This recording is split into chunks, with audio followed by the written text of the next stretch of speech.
Okay.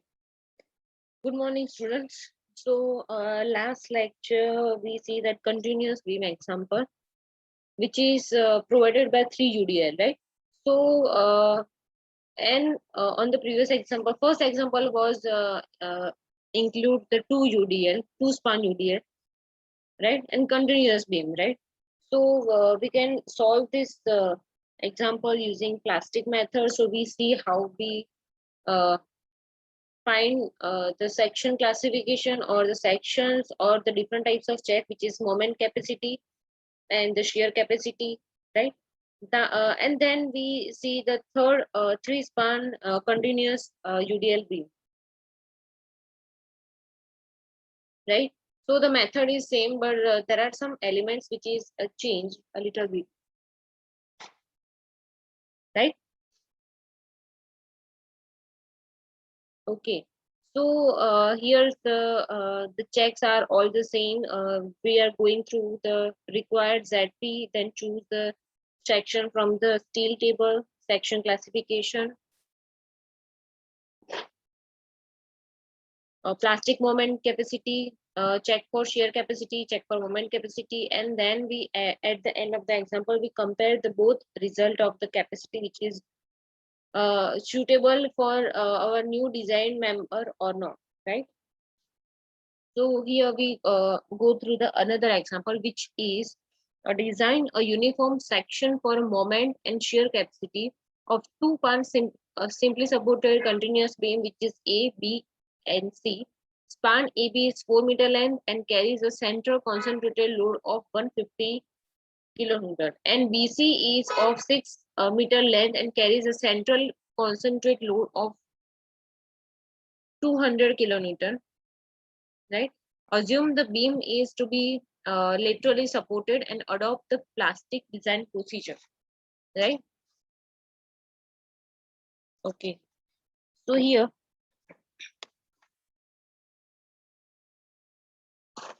okay. So here we start our example. First of all, he says noted that sometimes the figure is not given in a particular example, right? So if the figure is not given, you have to make the right figure of your example, right?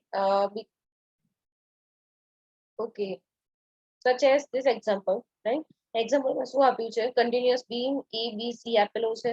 તમને ખ્યાલ આવે છે કે એ બી છે, span એ બી આપ્યો છે 4 metre અને બીજો સ્પાન આપ્યો છે બીસી એ 6 મીટર લેન્થનો, રાઈટ?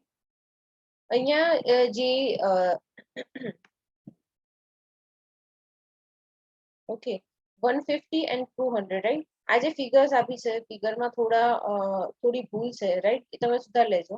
અત્યારે આપણે બેઝિક ઉપરલી જોઈ લઈએ છે કે કેમનું આપેલું છે, રાઈટ? તો અહીંયા શું કીધું છે કે એબી જે છે 4 મીટર લેન્થનો છે અને શું કરે છે કેરી સેન્ટ્રલ કોન્સન્ટ્રેટ લોડ, એટલે જે ડિસ્ટન્સ હશે કેટલું છે ટોટલ ડિસ્ટન્સ 4, તો 2 મીટર અને 2 મીટરમાં ડિવાઈડ કરતા હોય એવા પોઈન્ટ પર એ શું અપ્લાય કરશે એનો કોન્સન્ટ્રેટેડ લોડ કેટલો 150 કિલોન્યુટન. તો અહીંયા 255 ના આવે એની જગ્યાએ શું આવશે 150. અને બીજું શું કહે છે બીસી જે લેન્થ છે, રાઈટ? એમાં બી સેન્ટ્રલી કોન્સન્ટ્રેટેડ લોડ આવે છે ક્યાં? તો એક્ઝેક્ટલી સેન્ટ્રલમાં, રાઈટ? તો આનું ટોટલ ડિસ્ટન્સ કેટલું આપ્યું છે તમને અહીંયા 6 મીટર આપ્યું છે. તો 3 માં ડિવાઈડ થશે ત્યાં જે પોઈન્ટ 3 અલગ પાડતા હશે ત્યાં આપણે શું આવશે લોડ આપણું કોન્સન્ટ્રેટેડ 200 કિલોમીટર. અહીંયા ફરી વાર કહું છું અહીંયા ખોટી ફિગર આપેલી છે, તમે તમારી રીતે એને સુધારી દેજો, રાઈટ?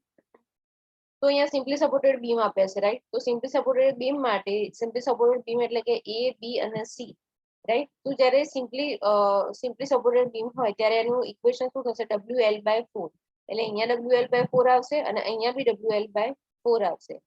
ફરક શું હશે કે અહીંયા ડિસ્ટન્સ અલગ અલગ આપે છે, અહીંયા 4 મીટર છે તો અહીંયા 6 મીટર છે. તો લોડ કેટલો છે અહીંયા તો કે અહીંયા લોડ તમને આપ્યો છે 150, તો 150 multiply by 4 divide by 4, right? તો અહીંયા શું આવશે તમારું 150 અને અહીંયા રાઈટ સાઈડમાં શું આવશે તમારું 200 મલ્ટીપ્લાય બાય 6 ડિવાઇડેડ બાય 4. તો અહીંયાનો આન્સર મળશે, રાઈટ?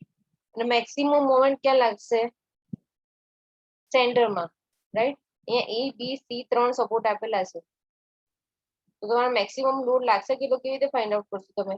તો પ્લાસ્ટિક, પહેલા જ મેં તમને કીધું હતું કે પ્લાસ્ટિક ડિઝાઇનની જ્યારે વાત કરતા હોય ત્યારે લોડ ફેક્ટર કેટલા વડે મલ્ટીપ્લાય કરશું? Multiply by 1.7, right?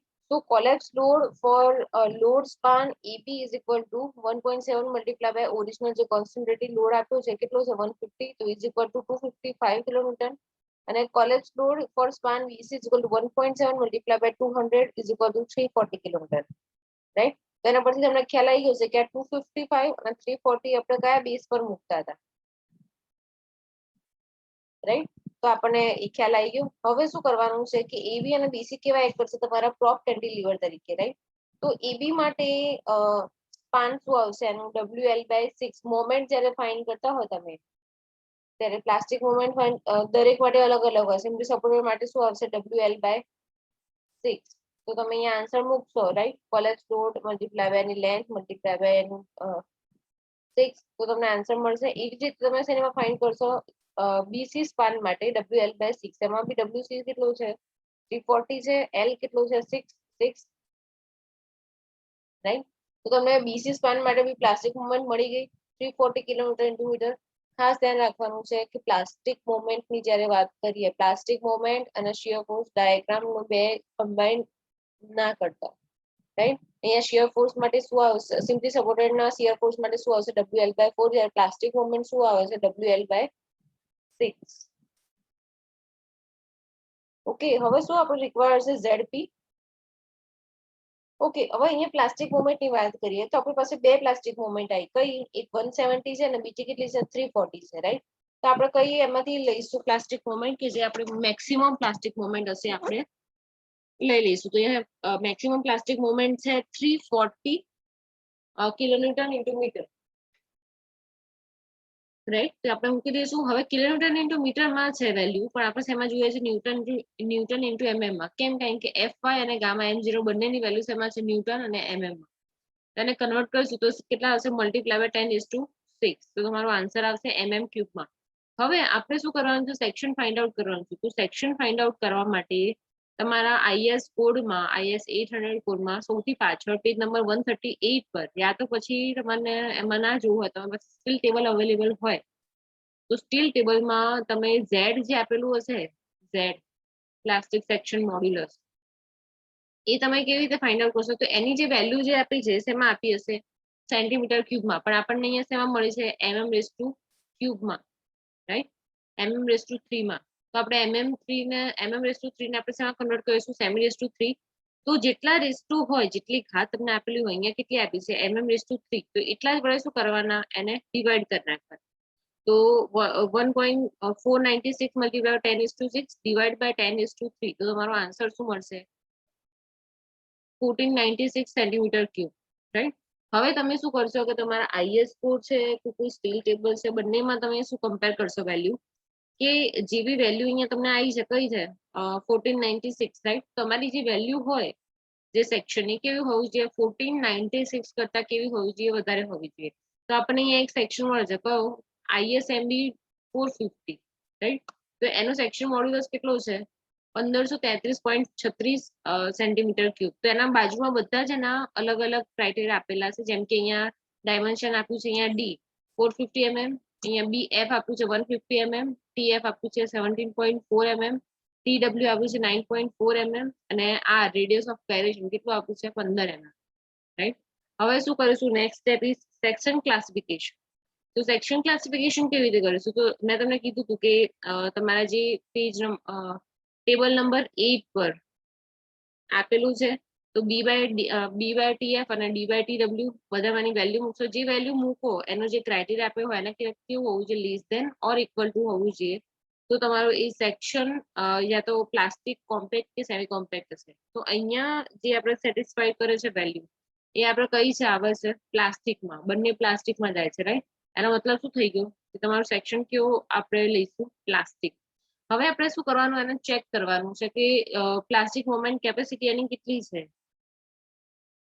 જે આપણને મળી ગઈ એના કરતા વધારે છે કે નહીં, રાઈટ? તેનું ઇક્વેશન આપ્યું છે પેજ નંબર 53 પર IS 800, રાઈટ? તો MD is equal to beta B ZP into FY by gamma m0. અહીંયા બીટા B કેટલું આવશે? 1. કેમ? કારણ કે એમાં ક્રાઇટેરિયા આપેલો છે કે જો પ્લાસ્ટિક સેક્શન તમે ડિઝાઇન કરતા હોય તો બીટા બી કેવો લેવાનો ઓલવેઝ 1. તો ઝેડપી ની વેલ્યુ આપણે નવીન સુધી છે એ મળી ગઈ. એફઆઈ ની આપણે ઓલરેડી ખબર છે, ગામા M0 ની ખબર છે, રાઈટ. તો બધી વેલ્યુ પુટ અપ કરશો તમને આન્સર શેમાં મળશે? ન્યૂટન ઇન્ટુ mm માં, રાઈટ. પણ આપણે કન્વર્ટ શેમાં કરવાના? કિલોન્યુટન ઇન્ટુ મીટરમાં, કારણ કે આપણે જે પહેલા જે પ્લાસ્ટિક મુવમેન્ટ ફાઇન્ડ કરી હતી એ શેમાં હતી? કિલોન્યુટન ઇન્ટુ મીટરમાં. તો આપણું જે ઓરિજિનલ વેલ્યુ હતી પ્લાસ્ટિક મુવમેન્ટ કેપેસિટી એ હતી 340 કિલોન્યુટન ઇન્ટુ મીટર, રાઈટ. પણ આપણને જે અત્યારે મળી નવું સેક્શન ડિઝાઇન કર્યા પછી કેવી મળી? 348.50 કિલોન્યુટન ઇન્ટુ મીટર. એનો મતલબ શું થયું કે એની જે પહેલા જે મોમેન્ટ કેરિંગ કેપેસિટી હતી એ કેવી હતી? ઓછી હતી. પણ જે આપણે નવું સેક્શન ડિઝાઇન કરીને એની મોમેન્ટ કેપેસિટી આવી એ કેવી આવી? વધારે આવી. મતલબ કે આપણે જે સેક્શન ડિઝાઇન કર્યો છે કેવો છે? ઓકે છે. નેક્સ્ટ છે તમારું શિયર કેપેસિટી ચેક કરવા માટે તેનું ઇક્વેશન છે VD is equal to AB FY by √3 gamma m0. તો આ ઇક્વેશન તમને આપેલું છે પેજ નંબર 59 પર, રાઈટ. હવે બધી જ વેલ્યુ તમને ખબર છે. AB શું છે? તમારું જે ડેપ્થ છે 450 મલ્ટીપ્લાય બાય એની BF 9.4. FY તો તમને ખબર જ છે 250, ગામા M0 1.10 અને એની જગ્યાએ જો ગામા M1 આપ્યું હોય કે ML આપ્યું હોય તો શું આવશે? 1.25. તો તમારો આન્સર શેમાં મળશે? ન્યૂટનમાં મળશે. તેને કિલોમીટરમાં કરશો તમને આન્સર કેટલો મળશે? 555 કિલોન્યુટન, રાઈટ. હવે એની નીચે એક બીજો ક્રાઇટેરિયા આપ્યો છે. આ તો ખાલી શું ફાઇન્ડ કરવાનું હતું? VD. પણ જો તમારે કમ્પેર કરવું હોય તો તમારે એની જોડે મલ્ટીપ્લાય કરવું પડશે. એનો જે ફેક્ટર કઈ એક જાતનો કે એના ફેક્ટર જોડે મલ્ટીપ્લાય કરવું જ પડે, રાઈટ. તો આ એવો ફેક્ટર છે. તો 0.6 મલ્ટીપ્લાય બાય VD, તેનો આન્સર તમારો ફાઇનલ મળશે 333 કિલો ન્યૂટન, રાઈટ. હવે સપોઝ આમાંથી બેમાંથી AB કે BC છે, એમાંથી બંનેમાંથી કોઈ એક સ્પાન તમે લઈ લો. તો સપોઝ અહીંયા BC સ્પાન લીધો છે, રાઈટ. તો B અને C સિમ્પલી સપોર્ટેડ છે. તેના રિએક્શન અહીંયા આપણે આપી દઈશું RB હશે અને અહીંયા reaction at C RC.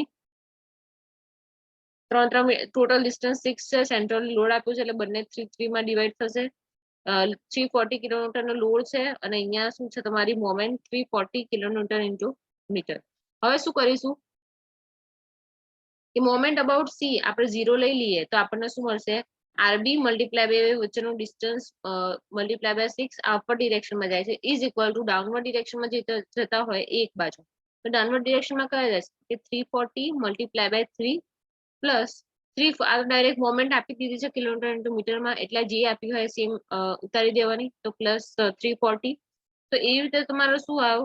RB ની વેલ્યુ આવી, રાઈટ. તો કહેવાનો મતલબ શું થાય છે કે જે તમારું રિએક્શન્સ આવે છે, શિયર કેપેસિટી શું છે? તમારું રિએક્શન એટ સપોર્ટ, રાઈટ. તો આપણું જે રિએક્શન એટ સપોર્ટ આવ્યો RB એ કેવો આવ્યો? કે જે આપણો ઓરિજિનલ જે આપણો ઓરિજિનલ કેટલો છે? તો કે 226.67 આપણે જે ફાઇન્ડ આઉટ કર્યો એ રહ્યો, રાઈટ. તો એના કરતા આપણને જે ઉપર આપણે ફાઇન્ડ કર્યો નવો સેક્શન એનો જે શિયર કેપેસિટી છે એ ઓબ્વિયસલી કેવી છે?